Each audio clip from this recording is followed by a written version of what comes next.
ಇನ್ನು ಸಿಎಂ ವಿರುದ್ಧ MUDA case BJP ಜೆಡಿಎಸ್ನ ಷಡ್ಯಂತ್ರದ ಭಾಗ. ದೊಡ್ಡಪ್ಪ ಅವರಿಗೆ 40 ವರ್ಷದಿಂದ ಯಾವುದೇ ರೀತಿಯ ಕಳಂಕಗಳು ರಾಜಕೀಯದಲ್ಲಿ ಇರಲಿಲ್ಲ. ದೊಡ್ಡಮ್ಮ ಕೂಡ ತಪ್ಪು ಮಾಡಿಲ್ಲ. ಘಟನೆಯಿಂದ ಅವರು ಬಹಳ ನೊಂದಿದ್ದಾರೆ ಅಂತ ನ್ಯೂಸ್ ಫಸ್ಟ್ಗೆ ಸಿಎಂ ಸಹೋದರನ ಪುತ್ರ ಸಿದ್ದರಾಮು ಹೇಳಿಕೆ ಕೊಟ್ಟಿದ್ದಾರೆ. ಈ ಬೆಳವಣಿಗೆಗಳ ಬಳಿಕ ಅವರ ಜೊತೆ 2-3 ಬಾರಿ ಮಾತನಾಡಿದ್ದೆ. ಹಸ್ತಕ್ಷೇಪ ಇಲ್ಲದಿದ್ರು ಕೂಡ ಹೀಗೆ ಮಾಡಿದ್ದಾರೆ ಅಂತ ನೋವಿದೆ ಅವರಿಗೆ.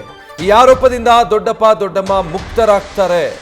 ಸಿಎಂ ಸಿದ್ದರಾಮಯ್ಯನವರ ಸಹೋದರನ ಪುತ್ರ ಸಿದ್ದರಾಮು ಈ ರೀತಿ ವಿಶ್ವಾಸ ವ್ಯಕ್ತಪಡಿಸಿದ್ದಾರೆ. ಸೊ ಅವರನ್ನ ಮಾತಾಡಿಸಿದ್ದಾರೆ ನಮ್ಮ ಪ್ರತಿನಿಧಿ ರವಿ ಪಾಂಡವಪುರ. ಸಿದ್ದರಾಮು ಏನು ಹೇಳಿದ್ದಾರೆ ನೋಡೋಣ. ವಿಚಾರ ದೊಡ್ಡ ಮಟ್ಟದಲ್ಲಿ ಸದ್ದು ಮಾಡ್ತಾ ಇದೆ. ಸಿದ್ದರಾಮಯ್ಯನವರ ವಿರುದ್ಧ ಇದೀಗ ಲೋಕಾಯುಕ್ತದಲ್ಲಿ ಎಫ್ಐಆರ್ ಕೂಡ ದಾಖಲಾಗಿದೆ.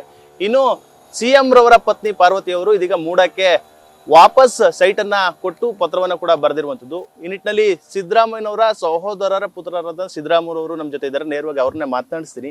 ಸರ್, ಎಲ್ಲ ಘಟನೆಗಳ ನೋಡ್ತಾ ಇದ್ದೀರಿ. ನಿಮ್ಮ ದೊಡ್ಡಪ್ಪರು ಕೂಡ 40 ವರ್ಷದ ಸುದೀರ್ಘ ರಾಜಕಾರಣ, ಎಂದೂ ಕೂಡ ಇಂಥ ಕಳಂಕ ಇರಲಿಲ್ಲ. ಏನ್ ಹೇಳ್ತೀರಿ ಸರ್? ಈ ಒಂದು ಘಟನಾವಳಿಗಳು ಎಲ್ಲ ನಿರಂತರವಾಗಿ ನೋಡ್ಕೊಂಡು ಬರ್ತಿದ್ದಾರೆ, ಏನ್ ಹೇಳ್ತೀರಿ? ಅಲ್ಲ, 40 ವರ್ಷದಿಂದ ಕಳಂಕ ಇಲ್ಲದ ಈ ಕಳಂಕ ತರಬೇಕು ಅಂತ ಈ ತರ ಷಡ್ಯಂತ್ರ ಮಾಡ್ತಿದ್ದಾರೆ ಪ್ರತಿಪಕ್ಷದವರು, JDS ಮತ್ತು ಬಿಜೆಪಿ ಸೇರ್ಕೊಂಡು. ಅದೊಂದು ಸಣ್ಣದು, ಅದು ಏನಲ್ಲ.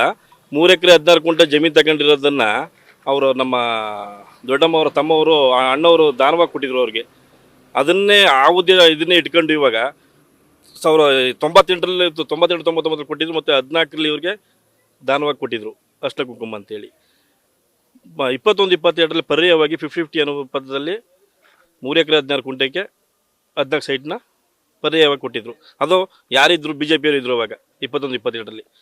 ಅವರೇ ಅಧ್ಯಕ್ಷರು, ಅವರೇ CM.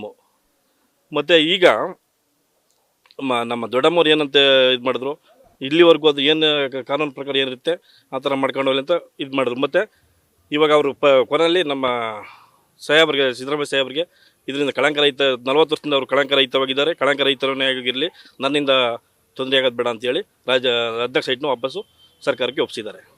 ಯಾಕೆ ಸರ್ ಸಿದ್ದರಾಮಯ್ಯನವರೇ ಅವ್ರ ಮೇಲೆ ಉನ್ನಾರ, ಅವ್ರ ಮೇಲೆ ಷಡ್ಯಂತ್ರ, ಅಂದ್ರೆ ದ್ವೇಷ ರಾಜಕಾರಣ ಏನ್ ಹೇಳ್ತೀರಾ ಅಂತ? ಅಲ್ಲ, ಅವ್ರು ಒಟ್ಟಾರೆ ಬ್ಯಾಕ್ವರ್ಡ್ ಹಿಂದುಳಿದವ್ರ ಪರವಾಗಿ ಇದ್ದಾರಲ್ಲ, ಅವ್ರನ್ನ ಏನಾರ ಮಾಡಿ 40 ವರ್ಷ ಯಾವುದೇ ಕಪ್ಪು ಚುಕ್ಕೆ ಇಲ್ಲ ಅವ್ರ ಮೇಲೆ. 40 ವರ್ಷದಿಂದ ನಾವು ಏನಾರ ಮಾಡಿ ಅವ್ರನ್ನ ಅಧಿಕಾರದಿಂದ ಇಳಿಸಬೇಕು ಅನ್ನೋ ಏಕೈಕ ಉದ್ದೇಶದಿಂದ ಈ ತರ ಷಡ್ಯಂತ್ರ ಮಾಡ್ತಾರೆ ವಿರೋಧ ಪಕ್ಷದವರು. ಅಂದ್ರೆ BJP ಅವರು JDS ನವರು CM ಸ್ಥಾನದಿಂದ ಕೆಳಗಿಳಿಸಬೇಕು ಅನ್ನೋದೊಂದೇ ಏಕೈಕ ಉದ್ದೇಶ ಒಂದೇ. ಈಗ ಕುಮಾರಸ್ವಾಮಿ ಅವರು ಗಂಗೇನಹಳ್ಳಿ ಹಗರಣ ಇದೆ, ಅವ್ರು ರಾಜೀನಾಮೆ ಕೊಟ್ಟಿಲ್ಲ. ಮತ್ತು ಎಲೆಕ್ಟ್ರಿಕ್ ಇದರಲ್ಲಿ 800 ಕೋಟಿ ಹಗರಣ ಇದೆ, ಅದನ್ನು ರಾಜೀನಾಮೆ ಕೇಳ್ತಿಲ್ಲ ನಿರ್ಮಲಾ ಸೀತಾರಾಮನ್ ಮತ್ತು ನಳಿನ್ ಕುಮಾರ್ ಕಟೀಲ್ ಅವರು ಎಲ್ಲ ಇದಿದೆ, ಅವ್ರನ್ನ ರಾಜೀನಾಮೆ ಕೇಳ್ತಿಲ್ಲ. ಇವರೊಬ್ಬರನ್ನ ಯಾಕೆ ಕೇಳ್ತಿದ್ರು ರಾಜೀನಾಮೆನ? ಸರ್, ಸಿದ್ದರಾಮಯ್ಯನವ್ರ ಪತ್ನಿ ಯಾವತ್ತೂ ಕೂಡ ಹೊರಗೆ ಬಂದು ಕಾಣಿಸ್ಕೊಂಡವ್ರು. ಒಬ್ಬ ಜಿಲ್ಲಾ ಪಂಚಾಯತಿ ಮೆಂಬರ್ ಆದಂಥವ್ರು ಇವತ್ತು ಅಧಿಕಾರದಲ್ಲಿ ಮೆರೀತಾರೆ. ಇವತ್ತಿನವರೆಗೆ ಒಂದು ಅಧಿಕಾರದಲ್ಲಿ ಅವ್ರು 40 ವರ್ಷ ರಾಜಕಾರಣದಲ್ಲಿ ಒಂದು ಇದರಲ್ಲಿ ಹಸ್ತಕ್ಷೇಪ ಮಾಡಿಲ್ಲ ಅಧಿಕಾರದಲ್ಲಿ. ಆದರೆ ಉದ್ದೇಶಪೂರ್ವಕವಾಗಿ ಇದನ್ನ ಮಾಡ್ತಿದ್ದಾರೆ BJP ಅವರು, JDS ನವರು. ಅಂದ್ರೆ ರಾಜಕಾರಣ ಒಂದ್ ಕಡೆ, ಅದಕ್ಕಾಗಿ ಅವರ ಪತ್ನಿನೂ ಕೂಡ ಹೊರತರುವಂತ ಕೆಲಸಗಳು ಆಗ್ತಾ ಇದೆ. ಅವ್ರ ವಿಚಾರಣೆ ನಮ್ಮ ದೊಡ್ಡಮ್ಮ ತಪ್ಪೇ ಮಾಡಿಲ್ಲ ಅಂತ ಹೇಳಿದ್ರು, ತಪ್ಪು ಮಾಡೋ ರೀತಿಯಲ್ಲಿ ಬಿಂಬಿಸ್ತಿದ್ದಾರೆ. ಇದನ್ನ ತಪ್ಪೇ ಮಾಡಿಲ್ಲ, ಅವರು ಪರ್ಯಾಯವಾಗಿ ಕೊಟ್ಟಿರೋದು ಇವರೇ. ಅವರು ಈ ಕಡೆ ಇಂಥ ಜಾಗದಲ್ಲಿ ಕೊಡಿ ಅಂತಲೂ ಏನು ಕೇಳಿಲ್ಲ, ಅವ್ರನ್ನ ಇವರೇ ಕೊಟ್ಟಿರೋದು. ಮತ್ತು ಇವರೇ ಅದನ್ನು ತಪ್ಪು ಥರ ಬಿಂಬಿಸ್ತಿದ್ದಾರೆ. ಏಕೈಕ ಉದ್ದೇಶ ಇವರು ಸಿದ್ದರಾಮಯ್ಯನವ್ರನ್ನ ರಾಜಕಾರಣದಿಂದ ನಿವೃತ್ತಿ ಹೊಂದಿಸಬೇಕು ಅನ್ನೋ ಯಾವುದೇ ಕಾರಣಕ್ಕೂ 7 ಕೋಟಿ ಜನತೆ ಅವ್ರ ಪರವಾಗಿದ್ದಾರೆ. ಕಾಂಗ್ರೆಸ್ ಪಕ್ಷ ಇದೆ, ಹೈಕಮಾಂಡ್ ಇದೆ, 136 ಜನ MLAಗಳು ಅವ್ರ ಪರ ಇದ್ದಾರೆ. ಸರ್, ಅದು ಮತ್ತೊಂದು ಕಡೆ ಈ ಎಲ್ಲ ಬೆಳವಣಿಗೆ ನೋಡಿದ್ಮೇಲೆ ನಿಮ್ಮ ದೊಡ್ಡಮ್ಮವ್ರ ಜೊತೆ ಏನಾರ ಮಾತಾಡಿದ್ರೆ ಸರ್, ಅವ್ರು ಏನಾರ ನೋವು ನಾನು 2-3 ಸಲ ಮಾತಾಡಿಸಿದ್ದೀನಿ. ನೋವು ಅವ್ರಿಗೆ ಏನಂದರೆ, ನಾನು ಯಾವತ್ತೂ ಹಸ್ತಕ್ಷೇಪ ಮಾಡಿಲ್ಲ.